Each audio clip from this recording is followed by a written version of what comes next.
तो हम बात करेंगे टेम्पेरो मैंडिबुलर जॉइंट के बारे में। सबसे पहले इसमें देखो कि टाइप ऑफ कौन सा जॉइंट है। ये साइनोवियल टाइप का जॉइंट, साइनोवियल जॉइंट है ऑफ द कॉन्डलर वैरायटी का। ठीक है, तो ये समझ में आया। आर्टिकुलर सरफेस पता होनी चाहिए। इस डायग्राम में देखो कि भाई इसमें क्या, अपर साइड और लोअर साइड में तो सिर्फ एक ही चीज़ दिख रही है, formed by the head of the mandible. और अपर साइड में क्या दिख रहा है, फॉर्म।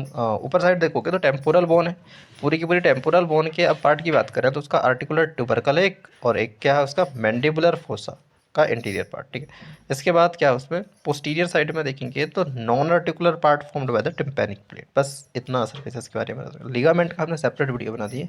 अभी हम इसमें बात करेंगे किसके बारे में, रिलेशंस और ब्लड सप्लाई और नर्व सप्लाई के बारे में। और इसके अलावा इसमें जो मूवमेंट है ना, जो मूवमेंट है और मसल प्रोड्यूसिंग मूवमेंट, ये सब का हमने जो एक सेपरेट से वीडियो बनाने की जरूरत नहीं है, क्योंकि मसल ऑफ डोमेस्टिकेशन में जो मूवमेंट होते हैं लगभग वही मूवमेंट इसमें भी होते हैं। ठीक है, तो उसमें पढ़ लेना कि प्रोट्रूशन, रिट्रैक्शन, एलिवेशन और डिप्रेशन जो होता है, और फिर कौन कौन सी मसल से वो करवाती हैं उनके बारे में। बस तो वो सिंपल है, उसको पढ़ सकते हो।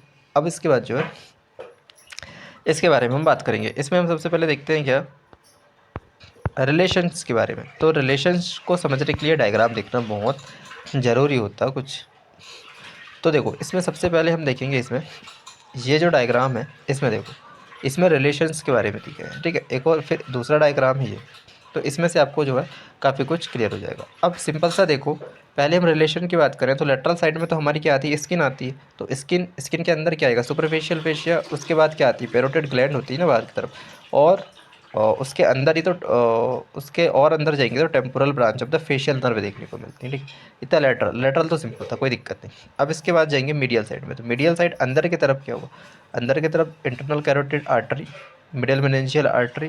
देखो इसमें मिडियल मेनिंजियल आर्टरी दिख रही है, तो ये मिडिल मेनिंजियल जो आर्टरी दिख रही है ना, ये मीडियल साइड जाती है। ठीक है, तो ये मीडियल रिलेशन में आती है। अरिको टेम्पोरल नर्व, इसमें देखो अरिकुलो टेम्पोरल नर्व भी दिख रही है।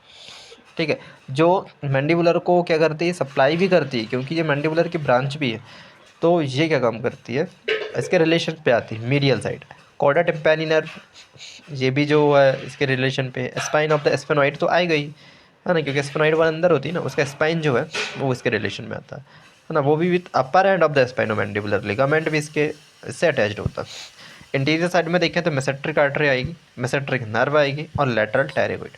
इसके बाद पोस्टीरियर में देखेंगे तो सुपरफिशियल टेम्पोरल वेसल्स। कौन सी आएगी, सुपरफिशियल टेम्पोरल। देखो आर्टरी दिख रही है इसमें, तो ये जो है पोस्टीरियर साइड में रहती है। इसके बाद एरिकुलो टेम्पोरल नर्व दिख रही है ना, ये पोस्टीरियर में भी रहती है और मीडियल में भी रहती है। अंदर की तरफ भी रहेगी और फिर पीछे की ओर भी रहती है। इसके बाद जो एक्सटर्नल आयोटरी मीटस, ये तो पोस्टीरियर रह गई।